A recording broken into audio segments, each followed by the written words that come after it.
time, level 2, yung lower, 7 men, that is the 7 thunders, 7 men. Sinasabi rin nila sa itaas, na itong 7 stars are the 7 thunders, which is the 7 spirits. Yan po sinasabi. Pero wala sila masyadong detalye sa taas. Hindi nila masyadong may paliwanag yan eh. Ako hawak, okay? dali. Huwag ka Ngayon, magalaw, ang ha? level 1, sinasabi nila, Magalaw ako? yung level 1 ito yung bibligan. Hindi pa dumarating. Kasi darating Bagsak pa ko? lang ang 7 thunders before the tribulation will come. So kailangan lilitaw ang 7 thunders. Sa teaching ng level 1, meron itong tinatawag na season of rapture before the tribulation will take place. Okay?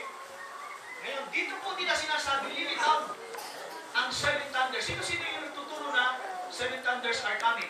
7 men. Ito yung grupo nila, Brother Jackson, patay na si Brother Jackson, si Brother Jackson, si Amos, Richard Gunn, sino ba? Evil Frank. So dito naniniwala sila, nalilitaw pa lang ang 7 kulog dito. Now, ito sa sinasabi natin. Yung pang level 2, mali. O tama? May tama. Yung level 2. Kasi ganito po. Totoo, kasi may sinalawas natin, ano? Ulitin na lang po ito, ha? Totoong dumating na po at natupad yung 7 kulog na dumating sa iglesia ng kapanahunan, sinabi ni Balbanam yan. Amen. Hallelujah. Sinabi talaga ni Balbanam yun. Nag-utter ang 7 thunders in the 7 church ages. Paano? Yung panahon ng isang iglesia, Efeso, Smyrna, Pergamo, Thyatira, hanggang Laodicea, Alisin mo. dumaan talaga ang 7 Ito, kulog. alisin mo to. Alam natin na yung 7 men na sinasabi ng level 1, nagdarating pa lang sa kanila, dumating na talaga. Kasi yung 7 men, ito talaga yung nasa ilalim. Okay? 7 men, yung dumating na 7 mensahedor. Mula kay Pablo hanggang sa dulo, na si Brother Branham. Yung 7 men, tama yun. Pero sa level 1, hinihintay pa nila yung 7 yun na manggagaling sa 7 kontinente. Okay? Ngayon, yung nasa itaas, yung lower, 7 men, this is 8 men, yung lower. Yung nasa itaas ay spirits. Yan ang sagot. Yung spirits, yung taas, spirits yun. Yung baba, men. Paano mo pag-iisahin yan? Ganito po. Nang lumitaw ang unang candlestick, that is Ephesus, Church of the Ephesus, bumaba yung star, spirit, being, yung angel. Yung star, yung star, kanino nagpunta? Doon kay Pablo. Kaya ang sabi ng Biblia, si Pablo itinuturing Kay Dennis. na anghel. Amen? Yes. Sabi niya, ako ba'y tinuturing niya bilang anghel? Pero tao siya, di ba? Pero bakit nasabi ni Pablo? Kasi nasa kanya yung bituin. Nasa kanya Pakihawak yung nga. isang anghel. Ibigay mo Nasa nga kanya. doon. Yung nasa itaas, ito yung transmitter.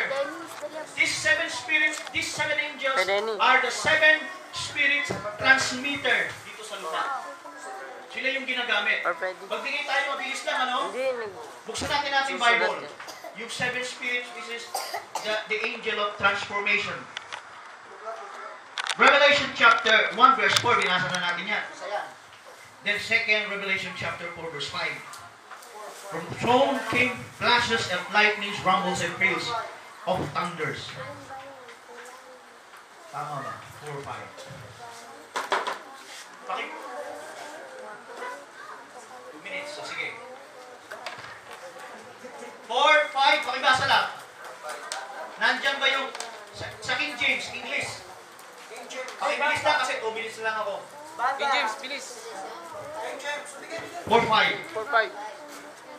And the out of throne proceeded lightning, thundering voice, and there was 7 lamps, 5 burning before the throne, which are the 7 spirits of God. Okay. Sinabi dyan, hindi ko kabisado kasi ito kasi may King James niya, kaya lang meron lang na. Okay. Sinabi sa sa chapter 4, tama ba ang pagkakaano? Sabi sa chapter 4, verse 5, Wala akong ginagawa eh. seven spirits ha. Ito yung lightning, thundering, and voices. And there were seven lambs. Seven lambs. Yung seven spirits, yung makikita nyo sa Revelation chapter 1, verse 4. Ako yun. Yung star na ito, may ako yan. Nag-aapo yan. Drawing nyo na lang ha. Ano ang ebidensya na yan, Ayapoy? Psalms chapter 104, verse 2. Hindi ako nagkamali. Pakibukas. 104 verse 2. Na yung spirits are flaming fire. Apoy sila. Lightnings. Ang sabi sa Revelation chapter 4 verse 5, they were burning before the throne. Nag-aapoy sila. Anghel sila pero nagliliyab sila. Yung sabi ng 104 Bible. verse Sino pwedeng magbasa? Verse 104 verse 2. Verse 4. 102 Verse verse 4. 4 verse 102 verse 4. My heart is smitten and withered like grass, so that I forget to eat my bread. Sorry, verse, siguro direkta mo na yun sa verse, ano ata yun eh. Chapter 104, verse 4. 104, verse 4. 104, Verse verse 2. Who maketh his angel spirit, his ministers a flaming fire. Ayun! Whose ministers are spirits, spirits, plural. Pero sino yung spirits na yan, na plural? Maraming anghel na apoy. Pero yung pinag-usapan natin ay pitong iglesia, exclusive sila na pito lang. A flaming fire, a ministering spirits, a flaming fire. So nag-aapoy yun. 1, 2, 3, 4, 5, 6, 7. Nag-aapoy sila sa harap ng luklukan. So hindi sila pwedeng bumaba at sila magtulog, kundi masusubok tayo. Sobrang kapangyarihan nila. So, sundan nyo na lang po, isulat po ninyo dyan yung mga connecting verse. Patunay na yung upper is the seven angels, seven thunders, transmitting in the earth in the seven men, which is the seven thunders, also seven men. Revelation chapter 5. Mabilis lang po. Revelation chapter 5. Revelation chapter 5. Verse Verse 6. Doon ko nang babasa. Sundan ninyo ha. Ito. And I beheld, and lo, in the midst of the throne pa rin, and of the four beasts, and on the midst of the elders stood the Lamb, as it had been slain, having the seven horns. Take note, binigyan description, seven horns, the seven eyes, the seven spirits of God. Sabi mo niyan, yung seven horns, seven eyes, which are the seven spirits of God. And sent forth into all the earth. Sent forth into all the earth. Pinadala sila. 20 seconds. And then Revelation chapter 6.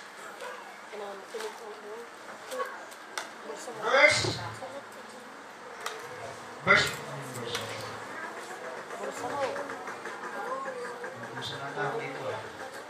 Revelation chapter 6, 5.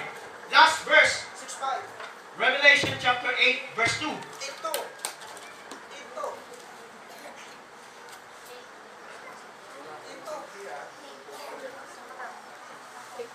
Revelation chapter 8, verse 2. Pansinin nyo, sundan ninyo. Yung kanina po, binanggit, the seven lambs, the seven burning lambs, the seven horns, seven eyes, which are the seven spirits. Hindi sinabing, which are the seven angels. Bakit? Ito Pag 10 minutes. sa inyo ang ibig sabihin ng seven thunders. We deal to the seven church ages. It is a form of mystery. Mystery po ang Liwanag nga eh. seven mystery. Ang tawag, mystery of God.